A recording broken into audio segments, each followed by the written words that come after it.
usually wears a predictable face. A dark alley, a sudden phone call at 3 in the morning. But sometimes fear looks like a sun-baked parking lot swarming with Hell's Angels, right at the exact moment your own mind decides to wipe the map clean. Matthew asked anyway. The dashboard clock of the 1998 Buick LeSabre read 2:14 p.m. Or maybe it was 2:41. The green digital numbers bled together in the harsh glare of the Nevada sun. Matthew sat behind the wheel, his hands gripping the cracked leather cover so tightly his knuckles mirrored the faded ivory of his skin. He was staring through the dusty windshield at a gas station and a diner. A neon sign flickered in the daylight, missing 2 letters. M_T_L and Dean _. He didn't know where he was. It hadn't happened all at once. It rarely does. It had started as a simple errand, a gallon of milk, a replacement filter for the coffee machine. He remembered backing out of his driveway in suburban Henderson. He remembered the feeling of the steering wheel, the sound of the turn signal. Then, the tape had skipped. The familiar streets had melted into a long gray ribbon of asphalt, cutting through an ocean of scrub brush and cracked earth. The suburban strip malls dissolved into nothingness. Now, he was parked on a bed of crushed gravel. The engine was ticking as it cooled down. His breathing was shallow, rapid. He looked down at his clothes. Tan slacks, a plaid button-down shirt, his favorite cap, navy blue, with the words Vietnam Veteran stitched in faded yellow thread across the front. He knew his name was Matthew. He knew he was 89 years old, but the connective tissue tying those facts to this exact location was gone. It was like waking up in the middle of a movie and having no idea what the plot was. Panic is a cold thing. It started in his chest and radiated outward, freezing his joints. He had to get out of the car. The heat inside the Buick was turning oppressive. Matthew popped the door handle and swung his stiff legs out. His knees popped, a dry, hollow sound. The heat hit him like an open oven door. He shuffled toward the diner, the gravel crunching loudly under his orthopedic shoes. He pushed open the heavy glass door. The blast of air conditioning was a shock to his system. The diner smelled of stale fryer grease, burnt coffee, and lemon floor cleaner. It was mostly empty. A tired-looking waitress with heavy eyeliner stood behind the counter, absent-mindedly wiping a rag in small circles. 2 truckers sat in a corner booth, hunched over plates of heavy food. Matthew slid into a booth near the window. The vinyl seat was taped together with duct tape. He stared at the laminated menu without reading a single word. He was trying to force his brain into gear. Think, Matthew, think. What highway was this? How long had he been driving? Where was the milk? Coffee, hon. Matthew jumped. The waitress was standing over him, a steaming glass pot in her hand. Her name tag read, Brenda. No, Matthew croaked.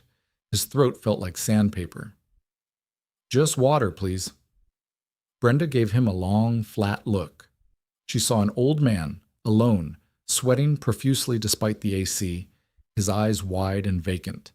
She nodded, poured a glass of ice water, set it down, and walked away. She didn't ask if he was okay.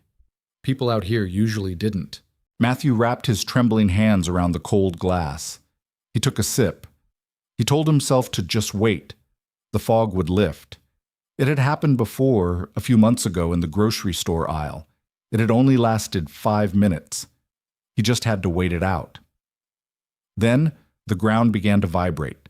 It started as a low, guttural hum that vibrated through the soles of Matthew's shoes and rattled the ice cubes in his glass.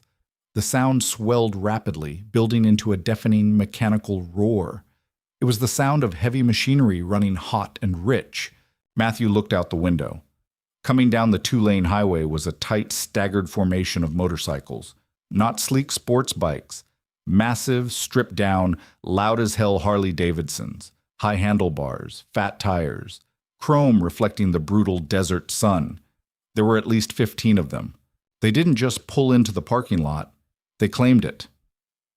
The bikes kicked up a massive cloud of pale dust as they angled into the spaces right in front of the diner's windows.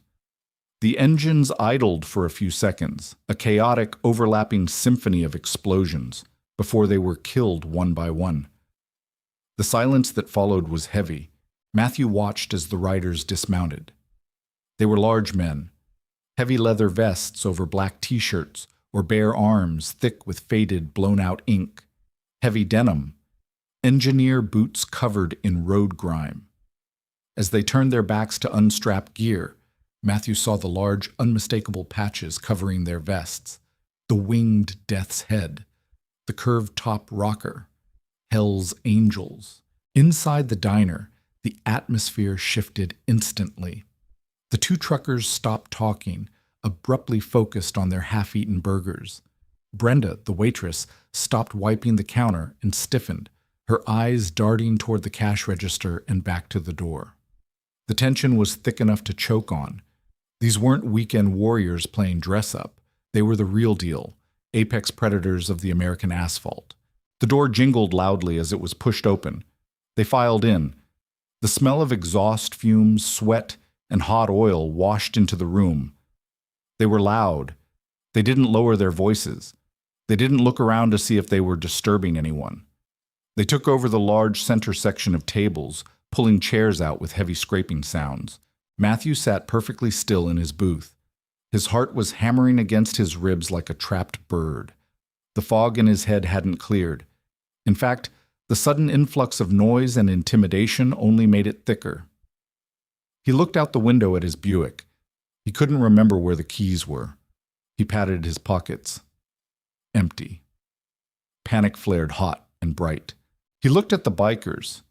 They were laughing at a joke one of them had made, a massive man with a thick graying beard and a scar that dragged down the left side of his jaw. He looked dangerous. They all looked dangerous. Matthew knew the reputation. Everyone knew the reputation. But as Matthew sat there, the terror of his own dissolving mind suddenly eclipsed the fear of the men in the room. He was 89 years old. He had survived the jungles of Ia Drang. He was a widower. He was entirely, profoundly lost, and the walls of his own reality were caving in. He didn't need to be invisible. He needed an anchor. Matthew let go of his water glass. He put his hands flat on the table and pushed himself up. His knees protested. He stood in the aisle, frail and small in his faded button-down and his veteran cap. He turned to face the center tables. Matthew took a step forward, then another. Brenda watched him from behind the counter, her eyes widening in silent alarm. She opened her mouth to warn him off, to tell him to sit back down, but no sound came out. Matthew's gait was a slow, uneven shuffle. He approached the center tables. The bikers were shouting over each other, demanding coffee, steaks, and eggs. The noise was a chaotic wall. Matthew stopped right behind the massive man with the scarred jaw. He swayed slightly, raised a liver-spotted hand, and with a terrifying lack of self-preservation, tapped the broad, leather-clad shoulder. The effect was instantaneous. The scarred man stopped mid-sentence. Laughter died a sudden, unnatural death. 15 pairs of hard, unforgiving eyes locked onto the frail figure standing in their perimeter. The diner plunged into absolute silence, broken only by the hum of the air conditioner. The scarred man turned slowly. Up close, his nose showed the crooked architecture of multiple breaks. His dark, wine-bloodshot eyes were completely devoid of warmth. He looked at the hand that had just touched him, then up to Matthew's face. "Can I help you, old man?" The low rumble was devoid of patience. Not an overt threat, but the warning was baked into the tone. Matthew's jaw trembled. Skulls, flames, iron crosses, and cold stares surrounded him. He forced himself to look back at the scarred man. "Excuse me," Matthew said. His voice was thin, barely carrying over the AC. He cleared his throat. "Excuse me. Can you tell me where I am?" The bikers exchanged looks. A younger guy with a shaved head and a neck tattoo scoffed. "You're in a diner, Pops," the younger biker sneered. "Now go back to your applesauce." Shut up, Cole, the scarred man snapped. The leader leaned back in his chair. His gaze shifted from Matthew's pale, terrified face to the faded navy blue cap. Vietnam veteran. The biker's expression didn't soften into a smile, but the hard edges of hostility imperceptibly dulled. He was a cynical man who dealt in violence, but he recognized the specific, hollow look in Matthew's eyes. It was the naked terror of a man stripped of his own compass. "You're outside Baker, California," the scarred man said. The aggressive edge had vanished from his rough voice. "Mojave Desert." Matthew blinked. The words didn't fit the puzzle in his head. "California?" "Yeah, Route 127. Matthew brought a trembling hand to his mouth. "No, that's not right. I live in Nevada. Henderson. I just went out for milk." Heavy silence fell over the table. The dynamics shifted on a dime. These tough, unbothered outlaws were suddenly confronted with the harsh, unavoidable reality of the human condition: age, decay. It was the one thing you couldn't outrun on a Harley. "Henderson," the scarred man repeated, scrubbing a calloused hand over his beard. "That was 80 miles away." "How'd you get here?" "I drove," Matthew said, his voice breaking. He pointed a shaky finger toward the window. "The Buick. But I don't have my keys." He patted his empty pockets. Panic flared hot. He was lost in the desert. He didn't know how to get home. Tears, hot and humiliating, welled up. "Hey, easy." The scarred man stood towering over Matthew by a good foot. He didn't hover or coddle. He just stood there, a massive physical barrier against the panic. He looked at Brenda. "Get him a chair," he barked. Brenda jumped, grabbed a metal chair, and brought it over. Matthew collapsed into it, putting his head in his hands. His shoulders shook with dry sobs. The absolute indignity crushed him. The scarred man looked at the guy next to him. "Dutch, check the Buick. See if the keys are in the ignition." Dutch, a massive biker with a thick mustache, nodded and headed out the door without a word.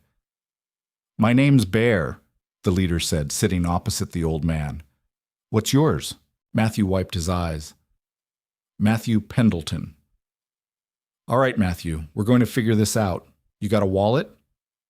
Matthew nodded slowly, pulling a worn brown leather wallet from his back pocket. Bear took it, bypassing the cash. He checked the Nevada driver's license, then dug through the cards behind it. He pulled out a laminated piece of white cardstock.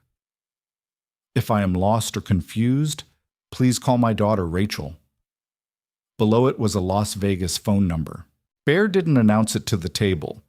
He pulled out a grease-smudged smartphone, dialed with a thick thumb, and put it to his ear. "Yeah, is this Rachel?" Bear's gravelly voice cut through the diner's silence. "My name's Bear. I'm out at a diner off Route 127 near Baker, sitting here with Matthew." He listened. Even from a few feet away, Matthew could hear the frantic, high-pitched voice. "He's fine," Bear said flatly. "Physically fine. But he's a long way from home. You need to come get him. We'll wait with him. Just drive safe." He hung up and slid the wallet back. "Your kid's on her way." Dutch walked back in, dropping a set of keys on the table with a metallic clatter. "Left 'em in the ignition. Car was unlocked." Bear nodded. He looked at Matthew, who stared at the keys like an alien artifact. "Well, Matthew," Bear said, leaning back and waving Brenda over. "Looks like you got about an hour and a half to kill. You eat yet?" Matthew shook his head slowly. The panic was receding, leaving behind a profound, hollow exhaustion. He felt as though he had run a marathon through waist-deep water. "No, I haven't eaten." Bear didn't ask what he wanted. He just turned his heavy head toward the counter. "Brenda!" he called out. His voice wasn't a shout, but it carried absolute authority. "Bring the man a plate of scrambled eggs, soft, white toast, buttered, and a cup of decaf." Brenda, who had been hovering near the pie display case like a startled bird, simply nodded and scribbled on her pad. She didn't argue. She didn't ask for a credit card. She just went to the grill. The diner slowly returned to its baseline hum, though the volume at the center tables remained noticeably lower. Cole, the young biker with the neck tattoo who had snickered earlier, was currently focused intently on his hash browns. Dutch had given him a single hard look when he sat back down, a silent reprimand that brokered no argument. There was a strict hierarchy here, an unspoken code written in road miles and violence, and right now, the president of the chapter had decided this 89-year-old man was under their protection. Matthew sat rigidly in his chair. He felt entirely out of place, a fragile porcelain teacup sitting on a workbench full of heavy iron tools. He looked at the men surrounding him. They were battered. Their leather vests were scarred from the wind, the sun, and the asphalt. Their knuckles were thick with calluses. They smelled like a harsh mixture of unburned hydrocarbons, cheap tobacco, and stale sweat. They were the kind of men Matthew would have crossed the street to avoid in Henderson. Yet, as he sat there, the absolute terror of his fractured mind began to quiet. They didn't coddle him. They didn't look at him with the cloying, pitying eyes that the nurses at his late wife's clinic used to give him. They just accepted his presence as a sudden, undeniable fact of their afternoon. Brenda brought the food. She slid the heavy ceramic plate in front of Matthew, her hand trembling just a fraction of an inch as she reached past Bear's massive shoulder. She set the decaf down and retreated quickly. "Eat," Bear commanded gently. He picked up a strip of bacon from his own plate and bit into it. Matthew picked up his fork. His hand was still shaking, the tines clinking softly against the plate. He managed to scoop up some eggs. They were bland, under-seasoned diner eggs, but they tasted like salvation. The simple, mechanical act of chewing and swallowing grounded him. It forced his brain to process the immediate present rather than the terrifying void of his memory loss. He took a sip of the coffee. He looked across the table at Bear. The large man was casually cutting into a steak, seemingly ignoring him. But Matthew wasn't a fool. He knew Bear was keeping the perimeter secure. "My memory," Matthew said softly, his voice raspy. He stared at his plate. "It slips. Sometimes. Not usually this bad."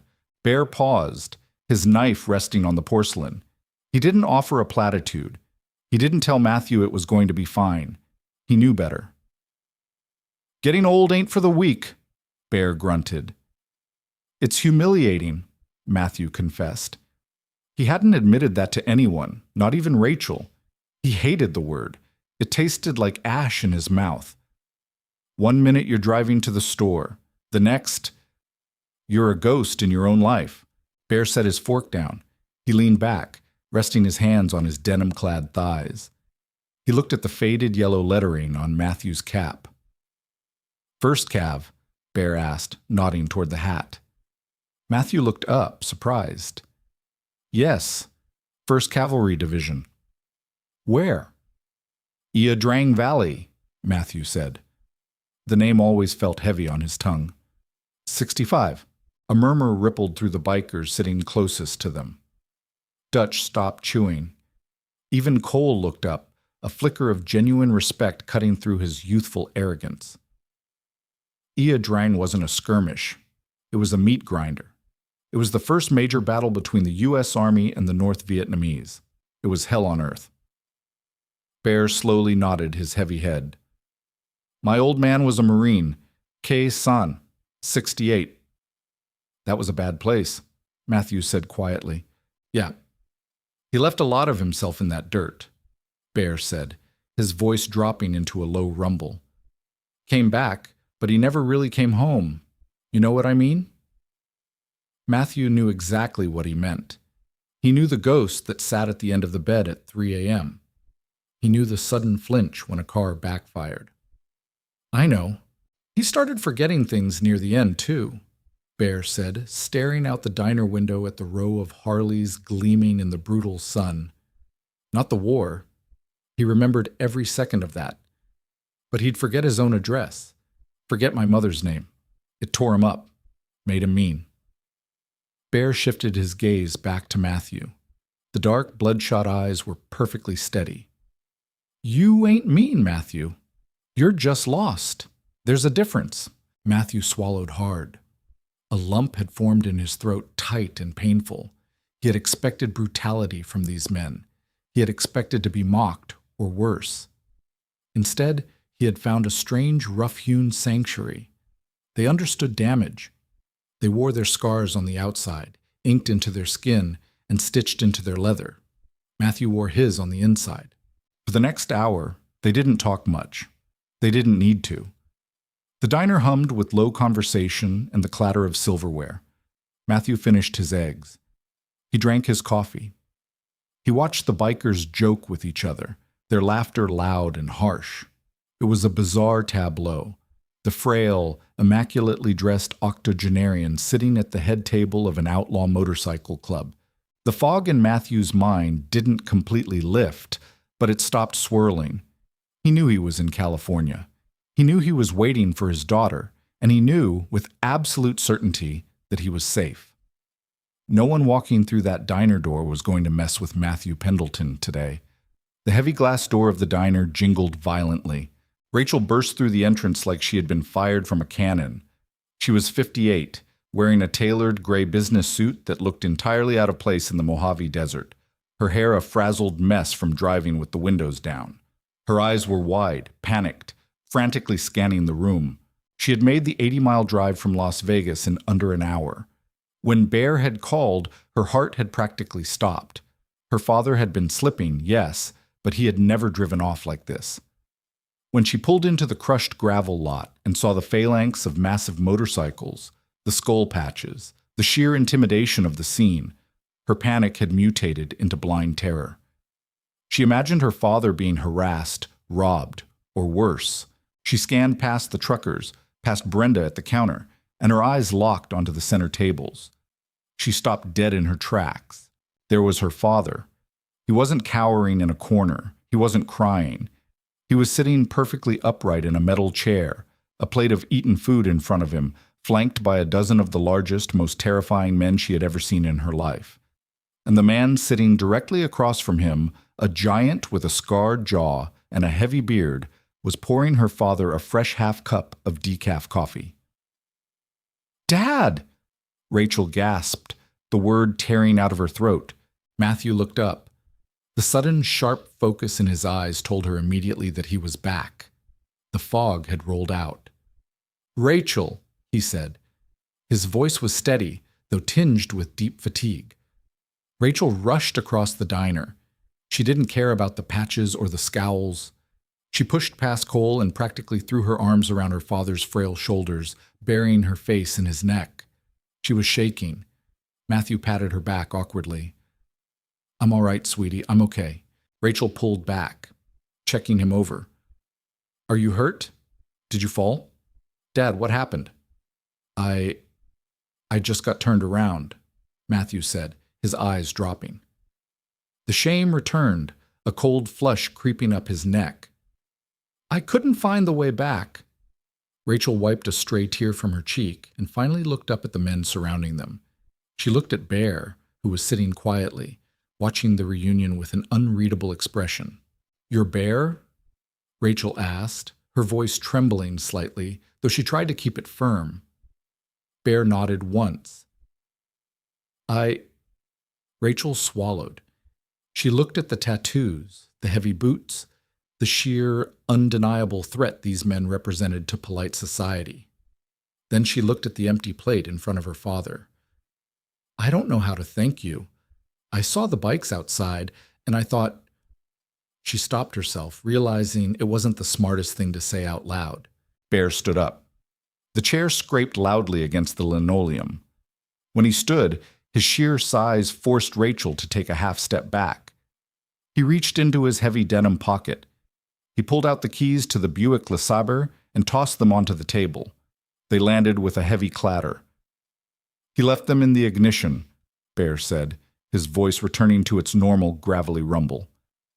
"Car's out front." "Thank you," Rachel breathed. She reached into her purse, her hands fumbling with her wallet. "Please, let me pay for his food. Let me give you something for your trouble." Bear held up a thick, calloused hand. It wasn't a polite gesture. It was an order to stop. Put your money away, Bear said flatly. His money's no good here. Rachel froze, her hand hovering over her wallet. She looked at Bear, really looked at him, and saw the hard lines of a life lived entirely on his own terms. She nodded slowly, letting her purse snap shut. "All right, Matthew," Bear said, looking down at the old man. "Time to hit the road. You let her drive this time?" Matthew placed his hands on the table and pushed himself up. His joints popped in the quiet diner. He stood straight, pulling his shoulders back. He adjusted his Vietnam veteran cap. He looked at Dutch, who gave him a brief nod. He looked at Cole, who looked away. Then Matthew turned to Bear. Matthew didn't say a word.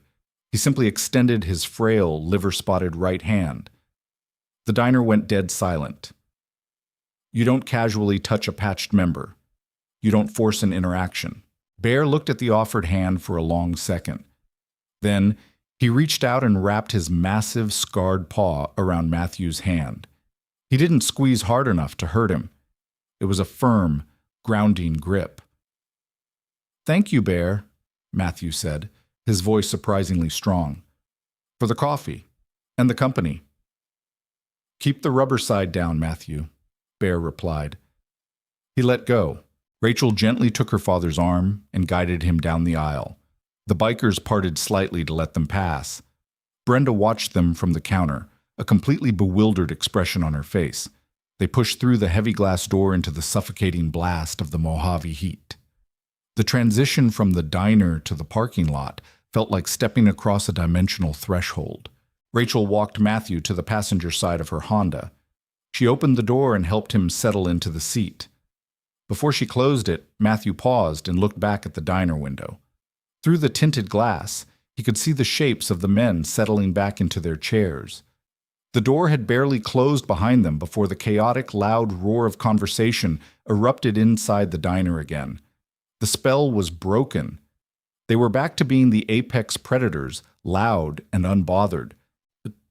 "Dad," Rachel said softly, resting a hand on the roof of the car. "Are you sure you're okay?" Matthew looked at the row of massive gleaming Harleys baking in the sun. He thought about the man who had lost his father to a war that never really ended. He thought about the sudden, terrifying fragility of his own mind and the absolute, unexpected bedrock he had found in a room full of outlaws. He settled back into the comfortable seat of the Honda and pulled the seatbelt across his chest. "I'm fine, Rachel," Matthew said quietly, a faint, cynical smile touching the corners of his mouth. "Just had lunch with some friends." Sometimes, the most terrifying people in the room are exactly the ones you need. We spend our lives judging books by their scarred, leather-clad covers, forgetting that humanity often hides in the places we're too afraid to look. Matthew found his anchor in the middle of the Mojave Desert, sitting with the Hells Angels. If this story made you look at the world a little differently today, hit that like button, share it with someone who needs to hear it, and subscribe for more real, grounded stories. Stay safe out there.